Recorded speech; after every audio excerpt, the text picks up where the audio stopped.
इथं भालचंद्र देश त्या ठिकाणी बसलेत, त्यांना विचारा जगतापांना की दारवटकर बसलेत. पाठीमागच्या काळामध्ये देखील पुणे जिल्हा मध्यवर्ती सहकारी बँकेचे हे दोघं डायरेक्टर आहेत, त्यांना विचारा मदत केली होती का नव्हती, व्याजात सवलत दिली होती का नव्हती, काही करोड रुपयाची दिलेली होती, परंतु त्याचा 4 कोटी रुपये काहीच त्याचा उपयोग झाला नाही. पुन्हा मदत केली, विलासराव देशमुख मुख्यमंत्री असताना त्याचाही उपयोग झाला नाही. आता एनसीडीसी मार्फत मदत करण्याची आमची भूमिका आहे. राजकारण नाही आणलं. आमच्या इथं पण भीमा पाटेस कारखाना अडचणीत होता, राहुलनी पुढाकार घेतला. आता तो कारखाना बँकेनेच वन टाइम सेटलमेंट केलं गेल्या महिन्यामध्ये आणि तो कारखाना चांगला चालू झालेला आहे. अरे बाबांनो, राजकारण करायचं तिथं आपण राजकारण करू ना, पण आपल्या इथं जर आर्थिक सुबत्ता नांदायची असेल, वेल्याचा परिसर बदलायचा असेल, माझ्या भोरचा परिसर बदलायचा असेल, तर तुम्ही पण आम्ही यावेळेस महायुतीचे उमेदवार भाजप, शिवसेना, राष्ट्रवादी काँग्रेस, आरपीआय आठवले, आरपीआय खरात, तिथं रासप, त्याच्यामध्ये मनसेने पण बिनशर्त पाठिंबा दिलेला आहे.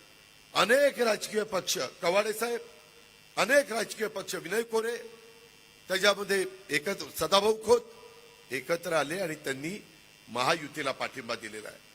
महायुतीच्या उमेदवार म्हणून सुनेत्रा पवारांना आम्ही उमेदवारी दिलेली आहे. तुम्ही माग ज्या खासदारांना निवडून द्यायचा त्यांनी काय काम आपल्या भागात केलं, कुणी उठून सांगावं की अजित पवार हे काम केलंय. भाषण देऊन प्रश्न सुटत नसतात. मला पण भाषण फार चांगली करता येतात, पण मी भाषणाबरोबरच काम देखील सकाळी 5 ला उठतो, 6 वाजल्यापासून काम करतो.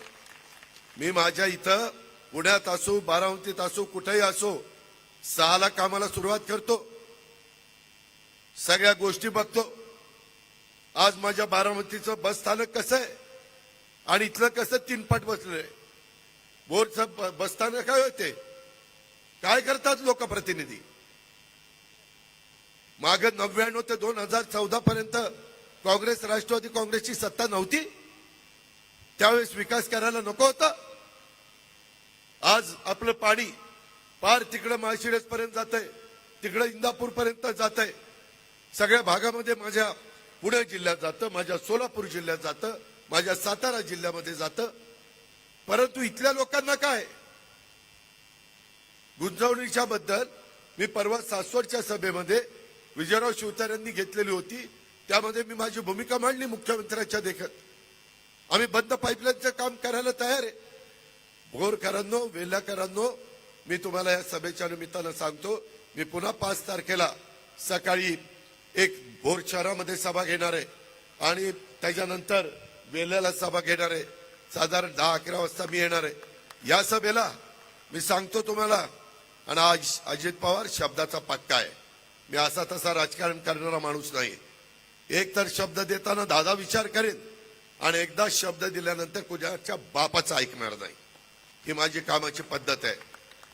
त्यामुळं माझी आपल्याला विनंती आहे, ही एक चांगली संधी आलेली आहे.